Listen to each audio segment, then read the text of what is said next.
జయశంకర్ భూపాలపల్లి జిల్లా మేడిగడ్డ బరాజ్కి భారీగా వరద పోటెత్తింది. బరాజ్లో పూర్తిగా 85 గేట్లెత్తి దిగువకు నీటి విడుదల చేశారు. ప్రాజెక్టుకు ఆనుకుని ఉన్న లోతట్టు ప్రాంతాలు జలమయమయ్యాయి.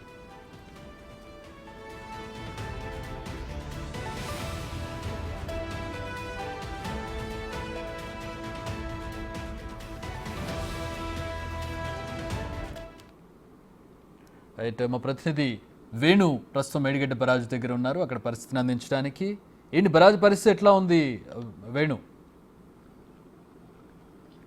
అంటే చక్రి రోజు రోజుకు ఎగువన కురుస్తున్న వర్షాలకు తోడు భూపాలపల్లి జిల్లా వ్యాప్తంగా కూడా అధిక వర్షపాతం నమోదవుతుంది. సాధారణ కంటే కూడా అత్యధిక వర్షపాతం భూపాలపల్లి ములుగులో నమోదవుతుంది. సో ఇందుకు నిన్నటి నుంచి ఇప్పటి వరకు 1,00,000 క్యూసెక్ల వరద పోటు పెరిగింది. ప్రస్తుతానికైతే ఉదయం 9 గంటలకు 3,95,000 క్యూసెక్ల వరద నీరు వస్తుంది. అయితే అంతకంత కూడా ఆ వరద పెరుగుతుంది. దీంతో పూర్తిగా ఇప్పటికే ఫ్రీ ఫ్లో మూమెంట్ 85 గేట్లు లిఫ్ట్ చేసి వచ్చిన వరదను కూడా దిగకు వదులుతున్న నేపథ్యం లోపల ప్రస్తుతానికైతే ఆ వరద నీరు కొంత అంటే 4,00,000 క్యూసెక్ లోపే ఉండడంతో కూడా కొంత ఎటువంటి ఇబ్బందులు అయితే కలగట్లేదు. కానీ ఈ వరద మరో 2 రోజుల పాటు ఇదే అత్యధిక వర్షపాతాలు నమోదవుతాయంటూ వాతావరణ శాఖ చెప్తున్న నేపథ్యం లోపల వర్షపాతం పెరిగితే మాత్రం పూర్తిగా వరద పెరుగుతుంది. దాంతోపాటు ఎగువ నుంచి కూడా భారీగా వరద వస్తుంది. కాబట్టి 10 లక్షలకు పైగా క్యూసెక్ల వరద వస్తే బ్యారేజ్ దగ్గర ఎటువంటి డ్యామేజ్ జరుగుతుంది ప్రస్తుతం అధికారులు అయితే నిత్యం పర్యవేక్షణ మినిట్ టు మినిట్ అప్డేట్ పర్యవేక్షణ అయితే చేస్తున్న పరిస్థితి కనిపిస్తోంది. ఇక దాంతోపాటు భూపాలపల్లి జిల్లా వ్యాప్తంగా ఉమ్మడి వరంగల్ జిల్లాలో అత్యధిక వర్షపాతం నమోదు. జిల్లా వ్యాప్తంగా సరాసరి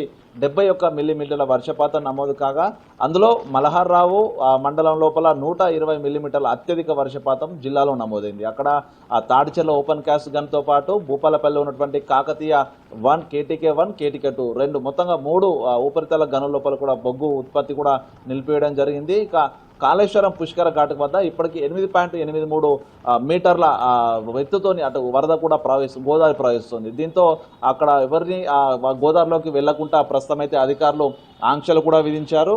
భూపాలపల్లి జిల్లా వ్యాప్తంగా ఇదే వర్షాలు కురిస్తే మాత్రం దాదాపు మలహార్రావు అదేవిధంగా తాడ్చెలకు సంబంధించిన గ్రామాలన్నిటి కూడా రాకపోకలు నిలిచే అవకాశం కూడా కనిపిస్తుంది. కాబట్టి అధికారులు జిల్లా యంత్రాంగం అంతా కూడా పూర్తిగా అప్రమత్తతోని చెరువుల వద్దకు ఎవరిని వెళ్లకుండా చూడాలంటూ కూడా ఇప్పటికీ ఆంక్షలు జారీ చేసి పోలీసుతో పాటు రెవెన్యూ యంత్రాంగం కూడా పూర్తిగా అత్యధిక వర్షాలు పడి ఇబ్బంది తలెత్తకుండా చూడడానికైతే సిద్ధంగా ఉన్న పరిస్థితి. ఇక ములుగు జిల్లాకు వద్ద ములుగు జిల్లాలో రామన్నగూడెం పుష్కర్ ఘాట్ వద్ద 6 మీటర్ల వద్ద గోదావరి ప్రవహిస్తోంది. దీంతో మరో 3 మీటర్లు ప్రవాహం పెరిగితే మొదటి ప్రమాద హెచ్చరిక జారీ చేసే అవకాశం ఉంది. దీంతో పాటుగా వాజేడు మండలంలో ఇప్పటికే బోగత అయితే పూర్తిగా పరవళ్లు తొక్కుతోంది. కాబట్టి అక్కడికి నిన్న మధ్యాహ్నం నుంచి సందర్శకులను కూడా పూర్తిగా నిలిపివేశారు. బోగతకు ఎవరు రావద్దంటూ కూడా పోలీసులు అదేవిధంగా ఫారెస్ట్ అధికారులు కూడా ఆంక్షలు విధించిన పరిస్థితి కనిపిస్తూ ఉంది. దాంతోపాటు నిన్న ఆలుబాక వద్ద చేపల వేటకు వెళ్ళినటువంటి ఒక రాజు అనేటువంటి వ్యక్తి అందులో గల్లంతయ్యాడు. ప్రస్తుతం ఇంకా ఆయన మృతదేహం కోసం గాలింపు చర్యలు చేపడుతున్నారు. ఏటూరు నాగర మండలం లోపల కూడా గోదావరిలో చేపల వేటకు వెళ్ళి ఉదయమే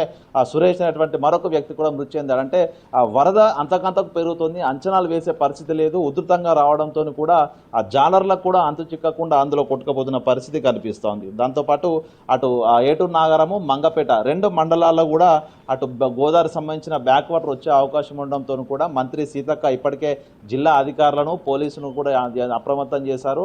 ఎటువంటి ఇబ్బందులున్నా కూడా వరద పెరిగితే గ్రామాల ముంచెత్తే అవకాశం ఉండడంతో వారందరినీ తరలించడానికి పునరావాస కేంద్రాలు కూడా ఏర్పాటు చేయాలంటూ ఆమె అధికారులకు కూడా ఆదేశాలు చేస్తే ప్రధానంగా ఈ 2 ఏజెన్సీ జిల్లా లోపలనే ఈ వరద యొక్క ఎఫెక్టు దాంతోపాటుగా ఈ ప్రభావితమైనటువంటి గ్రామాలు ఎక్కువ ఉన్నాయి. కాబట్టి 2 జిల్లాల మీదనే ప్రధానంగా ప్రభుత్వం ఫోకస్ చేసింది. ఇక మిగతా 3 జిల్లాలు చూసుకుంటే జనగామ, మహబూబాబాద్, వరంగల్, హన్మకొండ చూసుకుంటే సాధారణ వర్షపాతమే నమోదైంది. ఇక ఉమ్మడి వరంగల్ జిల్లా వ్యాప్తంగా ఉన్నటువంటి 4,600 పెద్ద చెరువుల లోపల ఇప్పటికే 2,000 చెరువులు దాదాపు 90% నిండుకున్నాయి. ఇక ఈ 2 రోజులు వర్షాలు కురిస్తే ఈ 4,000 చెరువులు కూడా పూర్తిగా నిండుకునేటువంటి అవకాశం కనిపిస్తోంది. మొత్తంగా మరో 2 రోజులు కూడా ఇట్లాగే వర్షాలు ఉంటాయి. అదేవిధంగా రెడ్ అలర్ట్ అటు భూపాలపల్లి, ములుగు జిల్లాలకు, హన్మకొండ, వరంగల్ జిల్లాలకు రెడ్ అలర్ట్ ఉన్న నేపథ్యం లోపల పూర్తి యంత్రాంగం అయితే అటు టోల్ ఫ్రీ నెంబర్లను కూడా ఏర్పాటు చేసింది.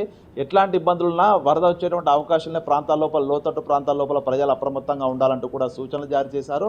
మరో 2 రోజుల లోపల ఇటు వరంగల్, హన్మకొండ, జనగామ జిల్లా లోపల కూడా పునరావాస కేంద్రాలు ఏర్పాటు చేయడానికైతే ప్రభుత్వ అధికారులు సిద్ధంగా ఉన్నారు. మొత్తంగా చూడాలి ప్రధానంగా ఏజెన్సీ గోదావరి ఒకటి మాత్రమే ఇక్కడ ముంపుకు గురి చేసేటువంటి నది కావడంతో అటు ఏజెన్సీ పరివాహక ప్రాంతాలు గోదావరి పరివాహక ప్రాంతాలపైనే ప్రభుత్వం అయితే మినిట్ టు మినిట్ అప్డేట్స్ అక్కడ ఒక 24/7 కంట్రోల్ రూమ్ ఏర్పాటు చేసింది. ఆ యొక్క వరద పరిస్థితిని ఎప్పటికప్పుడు అంచనా వేస్తూ ముంపుకు గురయ్యే గ్రామాలు అదేవిధంగా బ్యాక్ వాటర్తోని ఆ ముంపు గురయ్యేటువంటి గ్రామాల పరిస్థితి ఏందనే దానిపై ఎప్పుడో అప్డేట్ తీసుకుంటాం. సో చూడాలి ఓవరాల్గా ఈ 2 రోజుల పాటు కూడా పూర్తి అప్రమత్తతో ఉండాలంటూ కూడా ప్రభుత్వం సూచనలు అటు జారీ చేసిన నేపథ్యం లోపల అధికార యంత్రాంగం అంతా కూడా తోడతట్టు ప్రాంతాల ప్రజల సంరక్షణ కోసమే చర్యలు తీసుకున్న పరిస్థితి కనిపిస్తోంది Chakri. Right, thanks for the updates Venu.